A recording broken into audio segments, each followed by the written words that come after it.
Staff की काफी shortage थी, पायलट्स की बहुत कमी थी। जब पायलट की फटीग से एक प्लेन क्रैश हो सकता है तो इस चीज पर इतनी लापरवाही क्यों? और जैसे ही ये घटनाक्रम होता है डीजीसीए ने तुरंत पलटी मार दी। मैनेजमेंट को क्या है, उनको तो सिर्फ और सिर्फ प्रॉफिट कमाना है। मतलब जनता फ्लोर पर सो रही है, जिसके फ्यूनरल में किसी को पार्टिसिपेट करना था, किसी का एग्जाम मिस हो गया, इंटरव्यू था वो मिस हो गया, और मंत्री जी का कहना है कि इसमें सरकार का कोई रोल ही नहीं है। ऐसी एयरलाइंस पर नरमी क्यों? क्या एक एयरलाइन इतनी बड़ी हो चुकी है कि भारत सरकार उसके आगे झुक चुकी है?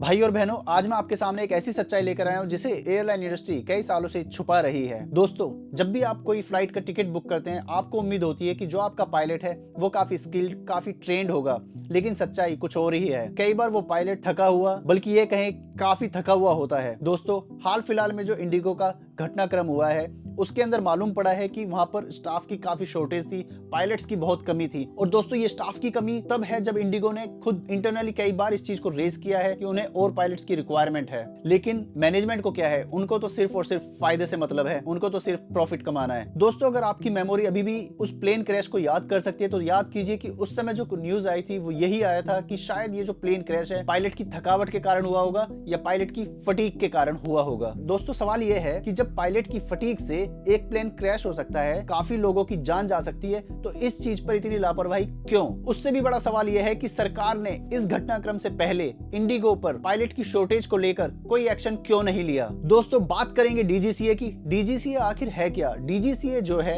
ये एक तरीके से एविएशन पुलिस है, जिसका काम है एयरलाइंस की मॉनिटरिंग करना, उनके मनमाने व्यवहार को कंट्रोल में रखना और इस बात का ध्यान रखना कि पैसेंजर्स को सेफली और कंफर्टेबली उनकी जर्नी पूरी हो सके। दोस्तों, क्या आपको मालूम है डीजीसीए पायलट्स की सेफ्टी के लिए और पायलट्स को एक सेफ वर्क एनवायरनमेंट देने के लिए 2 साल पहले एक रूल लेकर आया था, जिसे इंडिगो ने अभी तक लागू नहीं किया था। और जैसे ही ये घटनाक्रम होता है डीजीसीए ने तुरंत पलटी मार दी। उन्होंने बोला ओके, जनता की जान की जिम्मेदारी बाद में देखेंगे, पहले हम एयरलाइन को थोड़ा रिलैक्सेशन देते हैं। दोस्तों, उससे भी बड़ी हैरानी इस बात की हुई, जो इस एविएशन इंडस्ट्री, जो इस हवाई मामलों के जो मंत्री हैं, उन्होंने पार्लियामेंट में खड़े होकर बोल दिया कि इसमें सरकार का कुछ लेना देना नहीं है, ये सारी जो गलती हुई है, ये सारी की सारी गलती सिर्फ इंडिगो की इंटरनल मैटर की वजह से हुई है। मंत्री जी ने कह दिया कि ये सिर्फ इंडिगो का इंटरनल फेलियर है। मतलब जनता फ्लोर पर सो रही है, एयरपोर्ट हॉस्पिटल बन चुके हैं, लोग जिस काम के लिए जाना चाहते थे उस पर जा नहीं पा रहे हैं, और मंत्री जी का कहना है कि इसमें सरकार का कोई रोल ही नहीं है। What the fish? दोस्तों, मैं मंत्री जी से एक ये चीज पूछना चाहता हूं कि जब कोई जनता एक समूह में किसी सड़क को ब्लॉक कर देती है तो होता क्या है? पुलिस वाले जाते हैं, लठ बरसाते हैं, एनएसए लगा देते हैं, देशद्रोह का कानून उन पर थोप देते हैं और उनको जेल में ठूस देते हैं। लेकिन जब एक पूरी एयरलाइन ने हजारों लाखों लोगों को एयरपोर्ट पर ही बंदी बनाकर रख दिया क्योंकि उन लोगों के पास कोई ऑप्शन नहीं था, उसने पूरे एयरलाइन जर्नी को ब्लॉक कर दिया, तो ऐसी एयरलाइंस पर नरमी क्यों? आखिर क्या कारण है? क्या एक एयरलाइन इतनी बड़ी हो चुकी है कि भारत सरकार उसके आगे झुक चुकी है? भाई, ये कैसी डेमोक्रेसी है? इस हाल फिलहाल के घटनाक्रम ने तो मुझे डाउट में ला दिया है कि क्या जनता के पैसे, जनता की रेस्पेक्ट, जनता का टाइम, उन सब की वैल्यू सिर्फ 0 है? भाई, असली मुद्दा तो ये है कि जनता पूछने लगी है क्या इंडिगो पर हल्का हाथ सिर्फ इस वजह से क्योंकि उसने इलेक्शन फंडिंग में करोड़ों रुपए रूलिंग पार्टी को और अपोजिशन पार्टीज को डोनेट किए थे? भाई, आखिर में मैं ये भी जानना चाहता हूं कि जो आदमी मर गया, जिसके फ्यूनरल में किसी को पार्टिसिपेट करना था, किसी का एग्जाम मिस हो गया, किसी की सरकारी नौकरी का इंटरव्यू था वो मिस हो गया, किसी को अपनी शादी में जाना था वो शादी में नहीं जा पाया, वो खुद की शादी में नहीं जा पाया, कोई अपने सगे संबंधियों के साथ मिलना चाहता था, उन सब का नुकसान कौन भरेगा? डीजीसीए, मंत्री जी, इंडिगो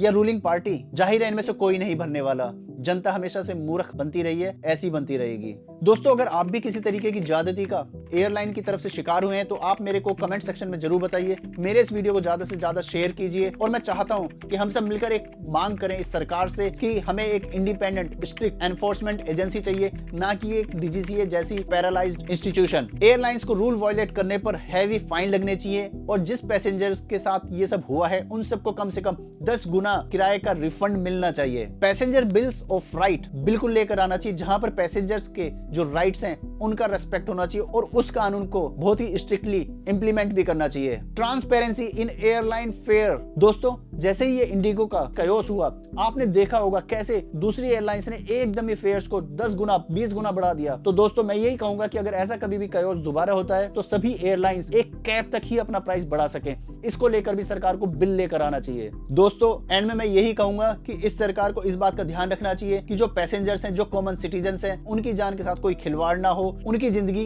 उनका पैसा, उनका समय, उसका हमेशा सम्मान बरकरार रहे। और अगर आप भी इस सिस्टम से ठगा हुआ महसूस करते हैं तो मेरे इस वीडियो को शेयर कीजिए, ज्यादा से ज्यादा लोगों तक पहुंचाइए। मैं ये चाहता हूं कि हमारा ये मैसेज कलेक्टिवली उस सरकार के बहरे कानों तक जरूर पहुंचे, क्योंकि हम सिर्फ माफी नहीं, हम अकाउंटेबिलिटी चाहते हैं और दोबारा हम लोगों को इस तरीके की परेशानी का सामना ना करना पड़े। जय हिंद, जय भारत।